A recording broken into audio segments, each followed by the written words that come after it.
Kia ora koutou, and welcome to our third seminar in our Teaching and Learning for a Sustainable World, developing our network of research and learning. I'm Sally Birdsall, and we're going to open with a karakia, and please feel free to join me. Kia hora te marino, kia whakapapa ponamo te moana. Hei huarahi mā tātou I te rangi nei, aroa atu aroha mai. Tātou I a tātou katoa, hui e, taiki e. So today, I'm my great pleasure to introduce Professor Manuel Riemer from Canada, and he's going to give his presentation, and then we'll have question time, and I'll go over the future seminars, and then we'll close. So before I hand over to Manuel, I'd like to acknowledge Ngā Ara Whetu, the Centre for Climate, Biodiversity and Society, and they are hosting our project, and we are in the project process of organising the website there so that we will be able to put up these links to these seminars so you'll be able to revisit them and listen to them again, and perhaps also pass the links on to anyone else you know who would be interested. And I always have this slide up about our aim. So we're trying to develop this transdisciplinary research network where we're looking at ways that we can widen our skills, our pedagogical skills about teaching and learning for a sustainable world, and also examine the efficacy of those. And we're also looking at building collaborations across the faculties in our university and with our community and wider as well. So today, as I mentioned, we've got Professor Manuel Riemer from Canada, and he is a professor of community psychology and sustainability science at the Wilfrid Laurier University in Canada, and I've just found out that's near Toronto. And he is the director of a transdisciplinary research centre for engagement and research in sustainability. And they focus on the intersection of climate change, society, and equity. So it sounds, just what we're all interested in. And Manuel applies community psychology principles, theories, and tools, as well as systems and sustainability science to address issues related to sustainability and climate justice. So I'm really looking forward to hearing about what you do, Manuel, and I'm now going to hand over to you to begin your presentation. And thank you very much for giving up your time and coming to do this presentation for us. Well, thank you for having me, and thank you for that lovely introduction. I'm really excited about your seminar series, so happy to contribute to it. Environmental education is certainly something close to my heart. So I'm going to share my screen here. Just give me a second. And then start the presentation. All right, can you see the screen okay? Okay, great. So my understanding was this is primarily focused kind of on sustainability education more at the kind of university level, so that's what I speak mostly to. I wanted to start a little bit and share something about my own engagement story. How did I become engaged with this issue of sustainability and climate justice? I grew up in Germany, and sustainability was kind of just in the background. It was something that kind of happened naturally. My family was mostly biking. Recycling was already very established. We ate, from our own garden. So it was just something that I didn't really think much about as being engaged in sustainability. It was just something that was in the background. And then in 2000, I moved to Nashville, Tennessee in the US. And suddenly I realized, a lot of the things that I've taken for certain are not so.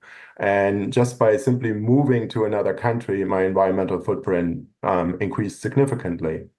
But it wasn't really until I saw the film An Inconvenient Truth with Al Gore that I felt compelled to make this a major issue that I'll focus on in my life. And I actually started working with Agor, who was located in Nashville, and was trained to give his presentation. And that really kind of was my pathway into being engaged more with this issue. Eventually, I realized it's hard to do my environmental work and also my research work at the university. And so I decided I need to combine those two. And when I was applying for a job at Wilfrid Laurier University in Canada, I had done no research on anything related to sustainability. My research focused on children mental health. But I said, from now on, I'm going to do research on sustainability. And I was just really lucky that they hired me anyway. And so that's what I've been doing ever since. And just to make a connection with where you are, I spent a few months in I think it was 2014, 15, in New Zealand, in Auckland, in Waiheke Island, working with Nikki Hare, who is on this call right now, and really enjoyed it. In fact, my partner and I, we said we could imagine retiring in New Zealand. It's such a beautiful place. Anyway, I engaged in some research with a program in Auckland, and it was really, really great. I also want to acknowledge that I live, work, and play on the traditional territory of the Nutal, Anishinaabe, and Haudenosaunee peoples. And being located on this land is meaningful to me, and I try to take that very seriously and incorporate a lot of indigenous knowledge, both in my teaching and in my research. So I'm lucky that I have people here that share the knowledge with me. Um, so what I'm going to cover is I'm going to talk a little bit about this perspective that I bring to this, the community psychology and systems perspective. And then I'm going to cover a little bit theory that informs the pedagogy that I do and the research that we did on this pedagogy. And then talk about some practical examples of how we applied those theoretical consideration in terms of creating engagement with sustainability and sustainability action. And then I give you a little bit of evidence to show how it worked. And if I have time left, I was a little bit ambitious with this.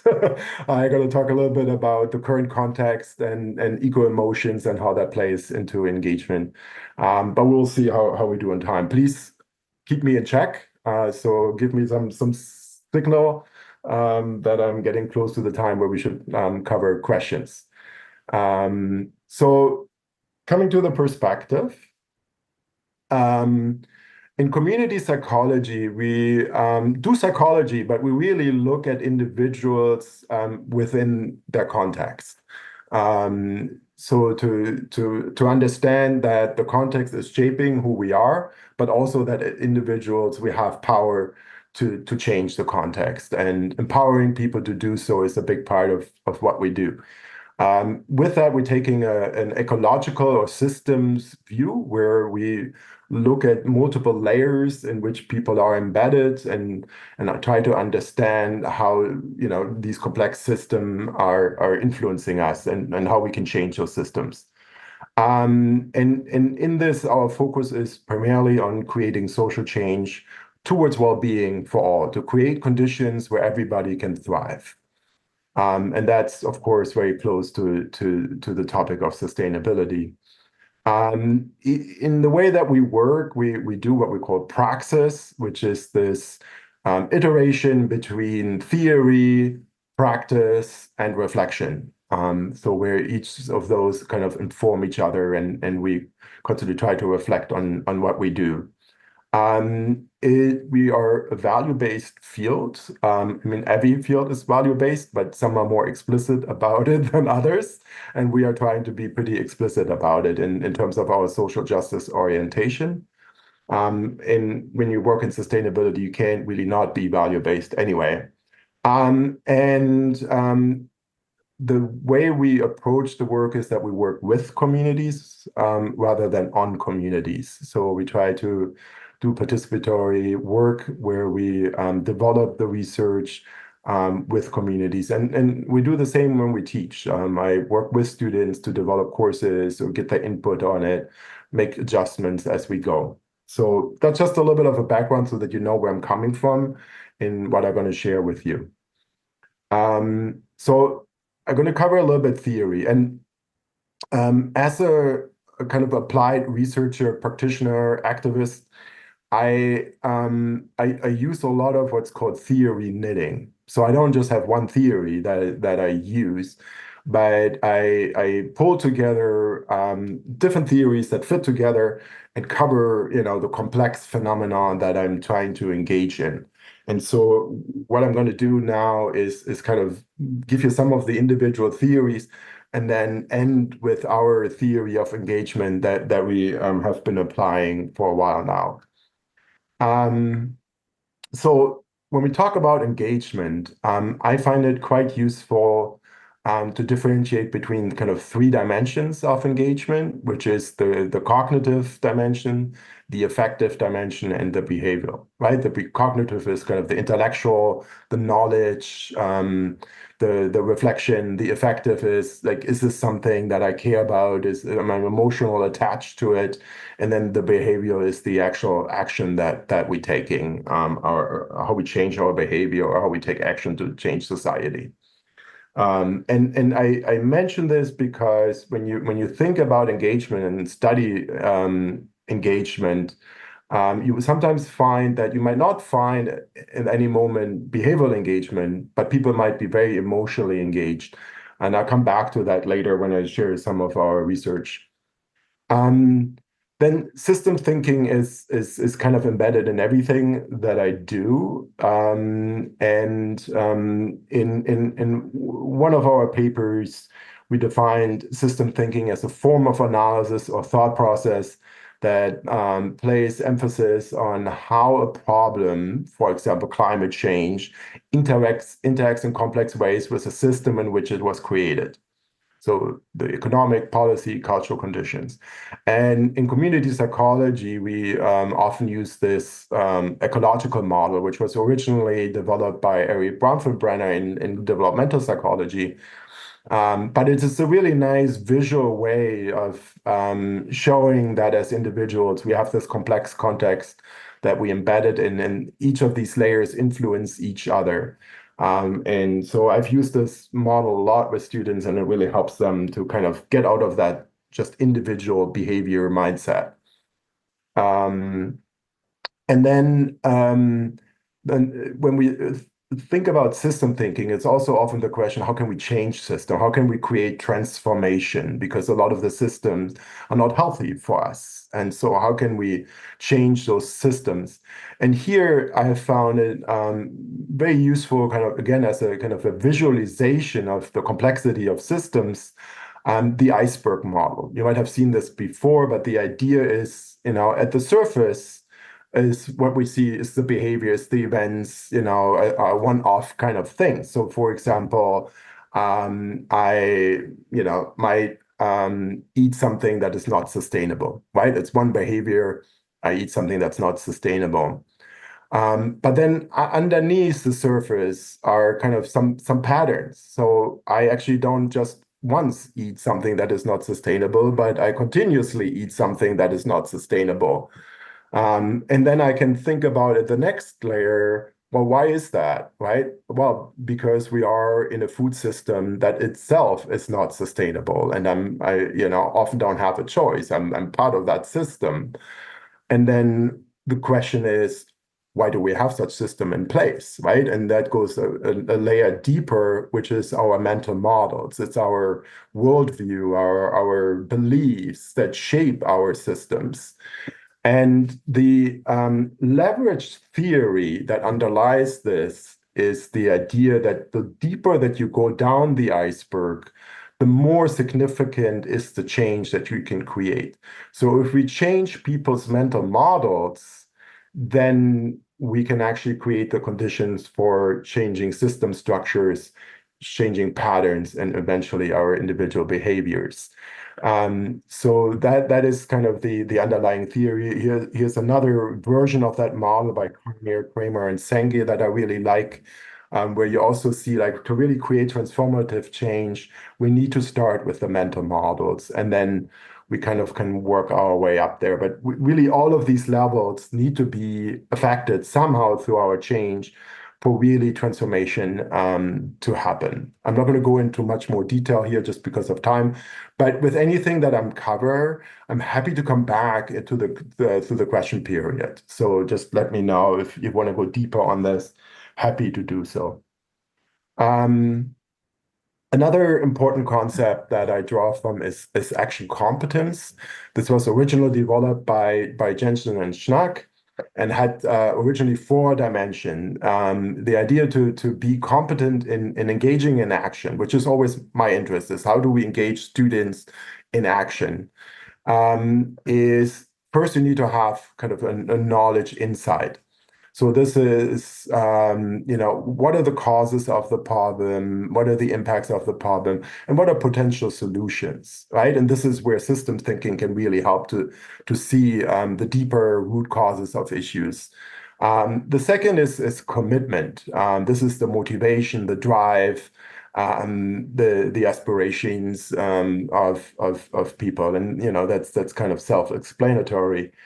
Another really important that's often actually gets overlooked is this importance of the ability to envision an alternative future. If we think we stuck in this future that we are in this current status quo and we don't have a way out of it, it's really difficult to develop hope and to take action, because you need to believe that there is an alternative. And so engaging students in that visioning of alternatives, and I'm going to give you some examples of that today, is really critical. And then the fourth component is action experience. It's actually for students to engage in action, experience themselves as capable of engaging in action. And that creates, that self-efficacy, the belief that you can do something.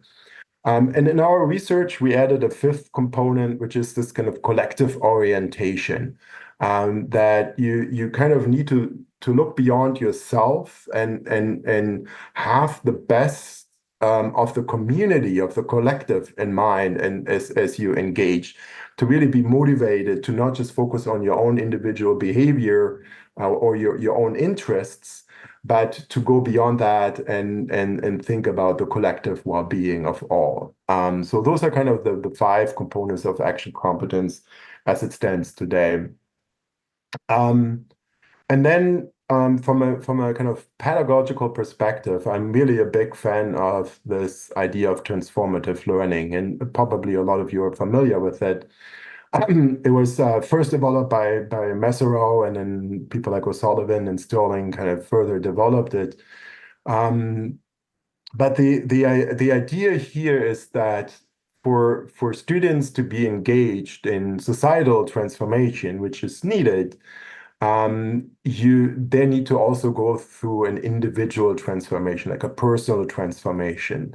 And for that to happen, you need to alter the learner's frame of reference, like what Mesereau calls a perspective transformation. I'm just going to quickly read this quote because I think it's really nicely explaining what that is. So it's the emancipatory process of becoming critically aware of how and why the structure of psychocultural assumption has come to constrain the way we see ourselves and our relationships, reconstituting this structure to permit a more inclusive and discriminating integration of experience and acting upon these new understandings.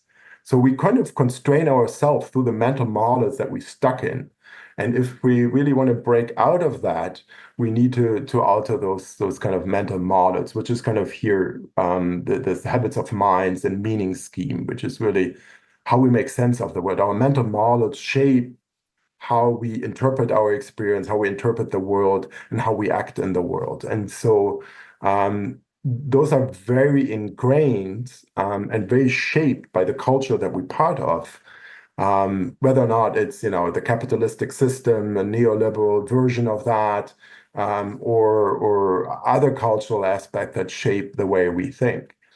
And within that is this kind of critical autonomous thinking, where you kind of move from an unconsciousness to to a consciousness, where you become aware of the world and how it works. And an effective mechanism in that is what they call a disorienting dilemma, where you confront a student with a dilemma that forces them to rethink something in a very meaningful way. I'm going to give you some. You will see when I go into the practice part, you will see some examples of that really confronted the students that we work with thinking differently, and challenging their assumptions. Am I going too fast, or is this okay? It's good? Okay. Um, Then the last one here is self-efficacy, which probably all of you have heard before, is part of the social learning theory by Alfred Bandura. And he posted that there are, four ways to develop self-efficacy. So self-efficacy is the belief that you're capable of doing something. Um, and so these four ways are: one, mastery experiences. So this is where you experience yourself as actually being capable of doing something. You're doing something and you're seeing yourself, actually, I can do this.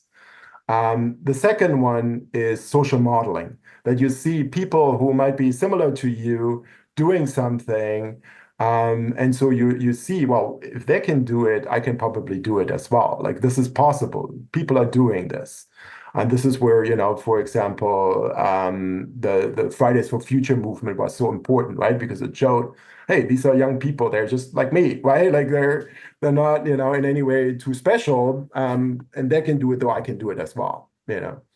And then the social persuasion, this is really where, through encouragement and support, you give people an idea that they can actually do it. And then the last one is the states of physiology. You need to be physically in a space to actually be able to do these things. Um, and I focus a lot on the first two, as you will see in how we conceptualize things.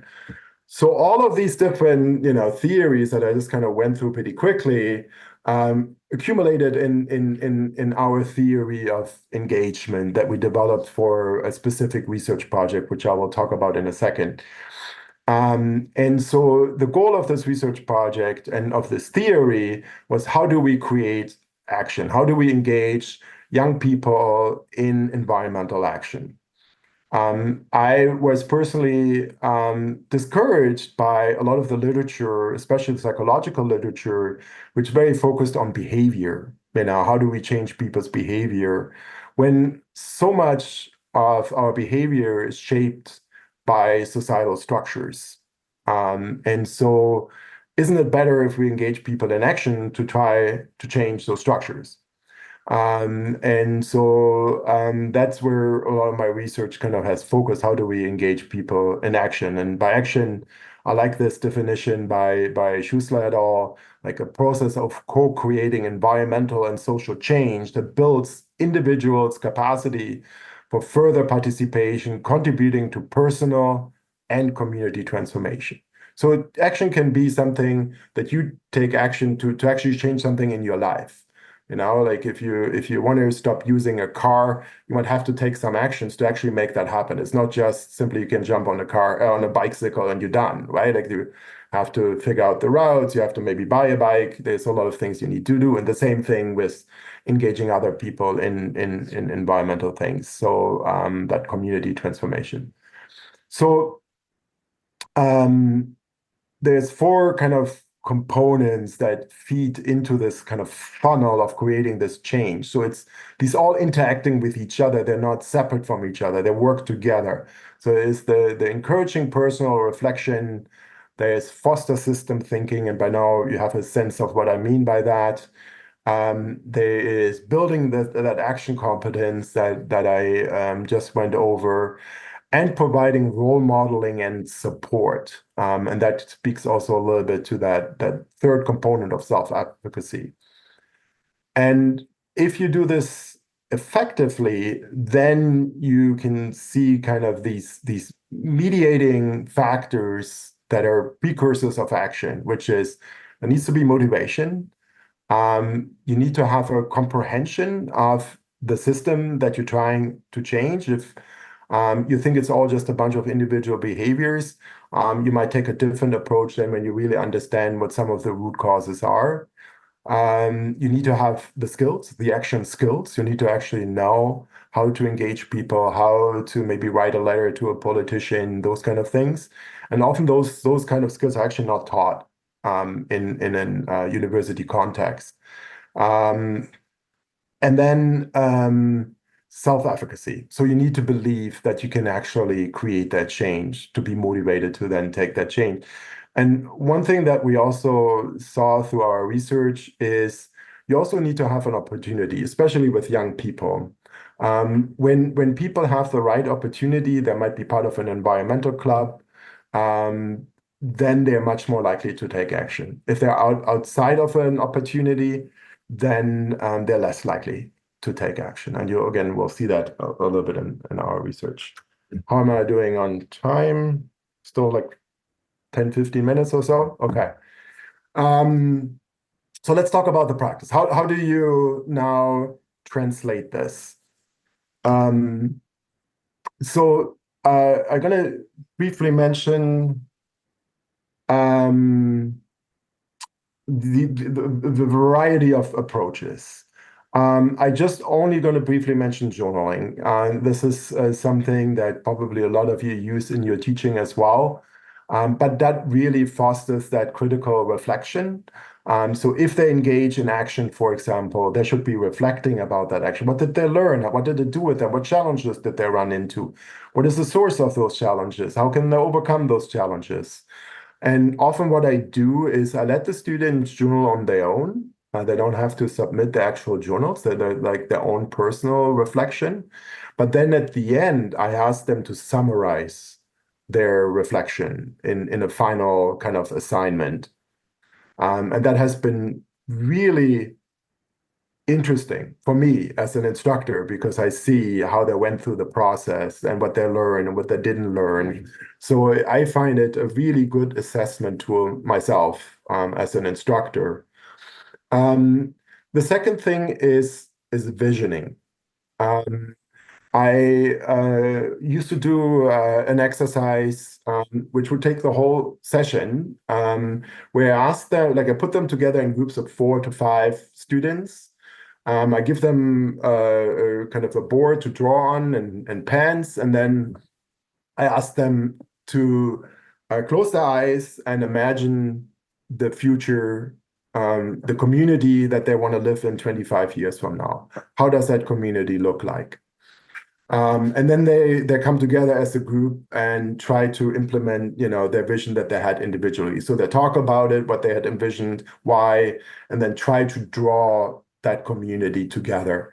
And then we put up those posters and compare what people's visions were. And this has worked so consistently that people come up with the same things. It's pretty basic what people want. They want close to nature. They want to be close to the people that they love and care about. And they want it to be fun.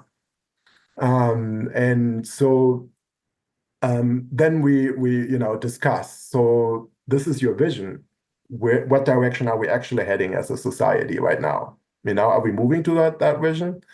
And that is, one of those disrupting moments where they realize, yeah, no, we're not actually moving in that direction of what we all share we want. And then more recently, we went kind of digital with this, worked with students from the School of Architecture. And we created this, so we had this empty landscape here from our city. And we asked the students to think about how this could be more sustainable, and sustainability in a broader sense, not just environmental sustainability. And so they then have, all these little images that they can superimpose on that image. And so here's one example of what the students came up with. And you can see, there's solar panels, but there's also community, right? Like there's inclusion. There's people from different spheres of life. There's a vegetable garden, an urban garden, a little market. So this is a very creative process. And then we have them do these and then discuss what they put in there and why and how that relates to their vision for the future. And then also compare across different groups. So that's there's two examples of how you can do the visioning. And these have worked really well. Like the feedback that we're getting from the students is very positive and it really gets their juices going. So now I'm going to talk a little bit about the others and I have like separate slides on that. So applying system thinking is so we, for example, I used the ecological model that I introduced earlier, and I asked them to apply that to a specific example. So if you think about recycling, what factors at these different levels, individual, the immediate social context that we're in, so our friends, family, the organizational context like our school or workplace, the communities that we're part of, and broader political context, as well as the geosphere, how do they all influence recycling? And so then they think about it, and then we kind of put that together. And if I had more time, I would have actually asked you to do this exercise, but we don't have enough time, unfortunately, for that. But here you kind of see how you map on all of these levels. And then I actually bring in research. So research shows that the most effective ways of getting people to recycle if you provide curbside pickup. That's when we have seen 50% increase in recycling, right? So not flyers or all kinds of clever little individual behavior change saying no, just create curbside recycling and then you see a huge change. The other thing is you need to actually be able to have recyclable material, right? So that's where we go to the economic industry side of things.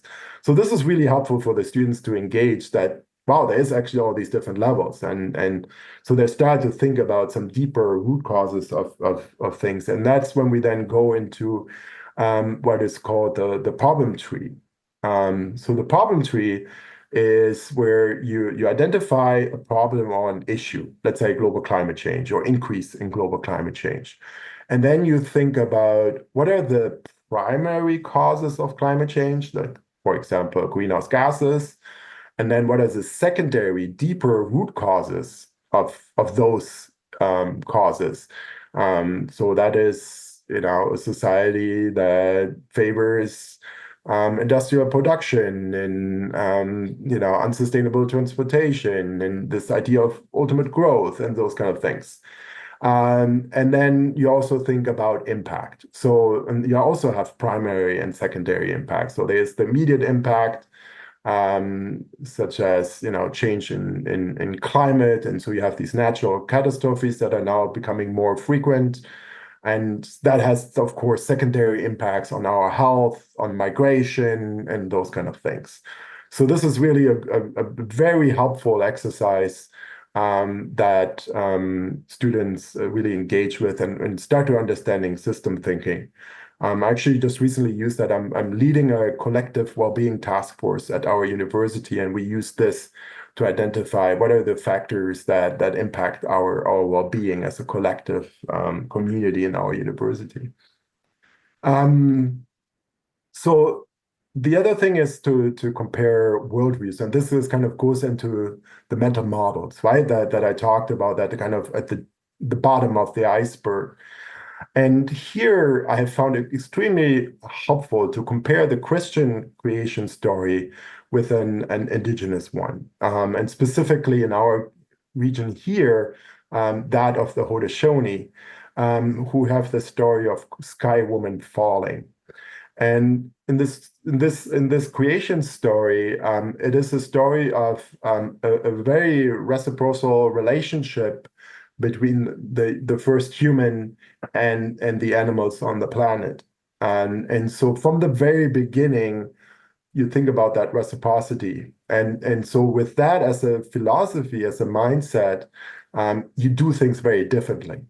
And for students to engage with that and see that there is this alternative to the Christian creation story, which underlies a lot of our capitalistic system, um, really opens their eyes that there are alternatives, that we're not stuck in the system that we're in, that there are different ways of thinking, different worldviews that really fundamentally shape the way that we act in this world. They find that actually quite liberating, which is really interesting. And so I've used that ever since I first tried this, and it worked really well. Um, and Yeah, and it also helps with this kind of visioning of alternatives. So that's another approach.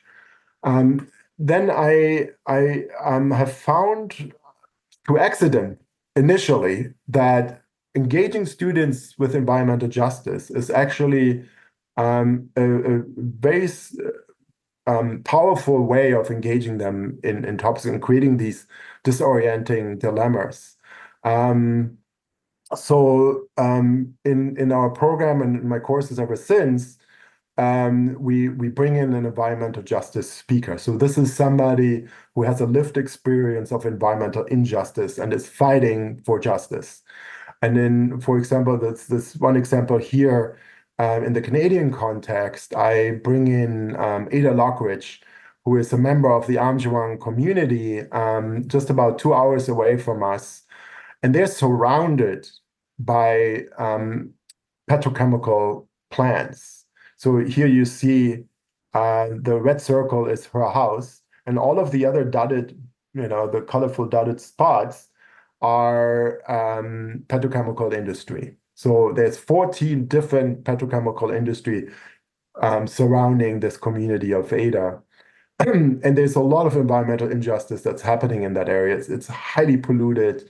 And so she comes and speaks from her heart. It's a very emotional way of engaging, very, very powerful. In Bangladesh, we had a fisherman from a coastal area that was affected by a tsunami, and he talked about how even so the tsunami was coming, they were still going out to fish because they needed to put food on their plate. They were extremely poor. And so a lot of his friends died because they were on the ocean when the tsunami hit. And so that had a pretty powerful impact. And I think this might be the last. No, there's two more examples. So we did an actual exchange between students from countries who are already significantly impacted by climate change and often don't have a lot of means to address it, and then students from countries who are significantly contributing to the problem and have more means to address it.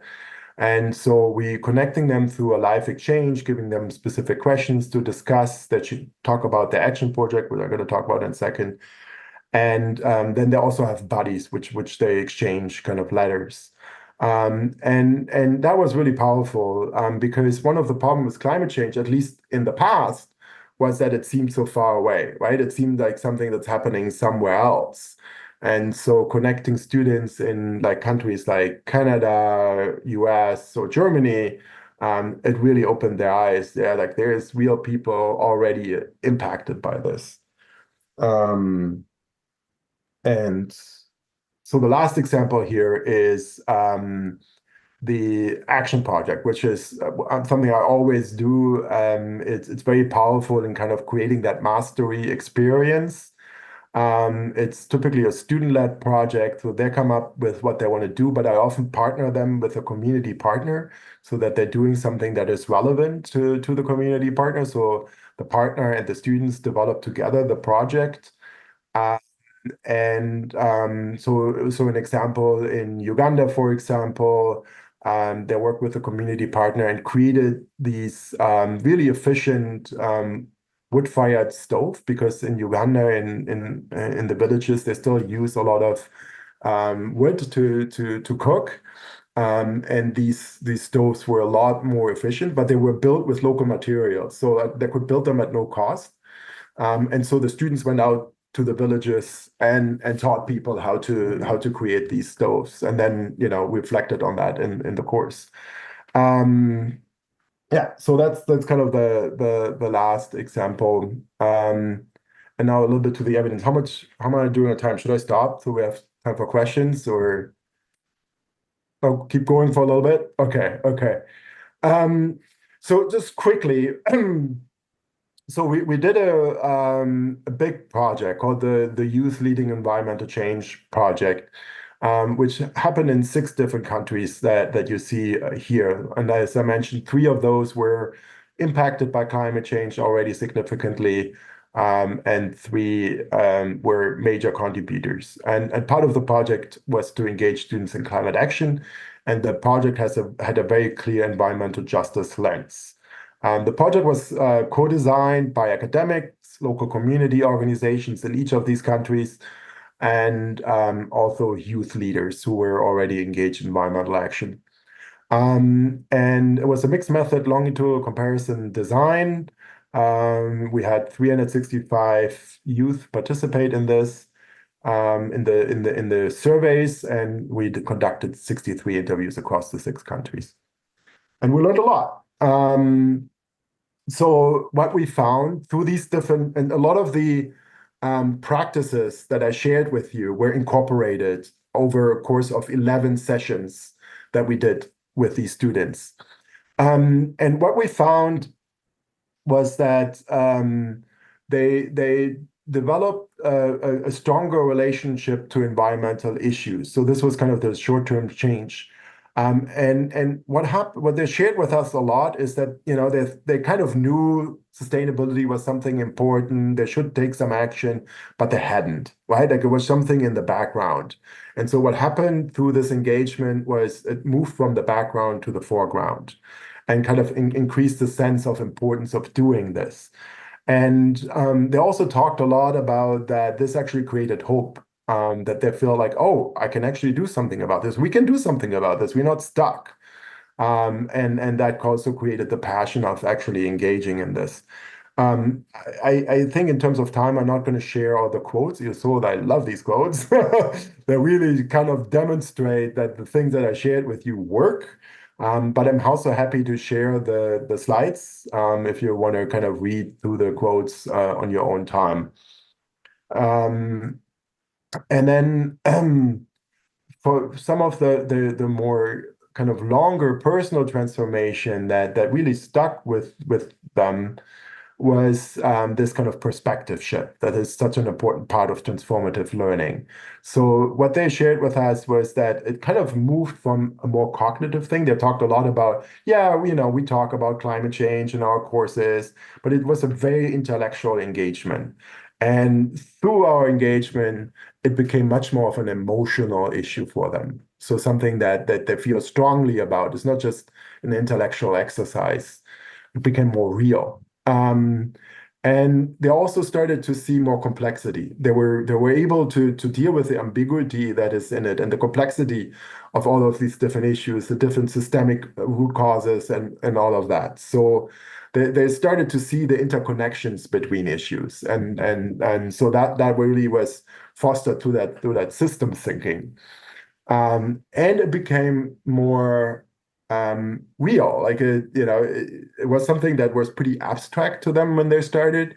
And once they were through the program, it was more concrete and it made sense to them. And they became, of course, more actively engaged. I said it was a mixed method study, so we also developed a scale, the environmental action scale, that has now been widely used in many studies across the world. Been translated, I think, in 12 languages by now. And so we use that to kind of measure the change longitudinally. So we looked at this over a course of a year. one of the shortcomings of a lot of environmental education research that we saw before we did the study was they only measure it at one point at a time, like, or maybe like at the beginning and right at the end, but they didn't follow up. And so we didn't really know how long lasting some of these impacts are. And so what we found, at the 3 months follow up, it was still very fresh. People were highly engaged. But then it kind of leveled off almost to the level of where they started. So the red line here is the group that was engaged in the program, and the blue line is the comparison group that wasn't engaged. So we had a comparison group in each of the countries. And so we were wondering what's happening here. And so we conducted a kind of a follow-up study to see like what happened with the sustained engagement. Why isn't it more sustained? And again, there was hardly anything in the literature to tell us about it. And so we designed the study where we asked people who were environmental activists at some point to draw their engagement line. So we asked them, over time, how did you engage? What were your high points, your low points? And we asked them to label it, and then we interviewed them about their timeline. And that was really, really insightful. And one thing that we found is that, people need to be part of a community. So what they shared often, like when they left their environmental club, when they left high school, that's when their engagement dropped because they were no longer part of a community of activists. Or when they got into university and then they started studying this, and then they became more engaged again. So you need kind of a community, and that's really important when we work in the university context as well. How can we give them that community feeling? And then the other thing is that emotional engagement, so that they identify as an engaged citizen who cares about the environment. Because what the students told us is that there are times where it's just difficult to spend the time because they have to work on school stuff, there's competing demands, but they always, stayed emotionally engaged. Just because they weren't doing something, right, like a specific action at that time, didn't mean they were disengaged, right? They were still engaged emotionally and cognitively, just not having the time right now at that moment to engage in action. So that's something important when we think about engagement and researching engagement, that we really looking at this in those three dimensions and not just one. And I think I will stop here. If you're interested to talk about eco-emotions, we can see if that's part of your interest and time, but I'm aware that you have other things planned. And so I want to be respectful of that.